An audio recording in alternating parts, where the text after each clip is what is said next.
Same वही कुछ हो रहा है अयतुल्ला खामनाई के साथ, ईरान के साथ, जो आज से 1300 साल पहले करबला के मैदान में इमाम हुसैन अलैहिस्सलाम के साथ हुआ। उम्मत मुसलमान देख रहा है तमाशा, कोई कुछ नहीं कर रहा और बस एक अकेला शेर लड़ रहा है आज के मौजूदा यजीदियों के साथ। कोई मुसलमान कंट्री नहीं है खामनाई के साथ, ज्यादा नहीं तो 2-3 कंट्रीज ही ईरान का साथ दे दे।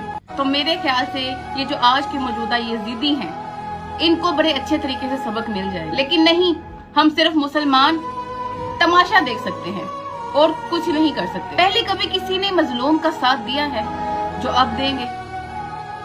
फलस्तीन की तबाही के जिम्मेदार भी हम लोग हैं। फलस्तीन जो तबाह हुआ है, हम लोग हैं उसके जिम्मेदार, क्योंकि हमने खुद स्टैंड नहीं लिया।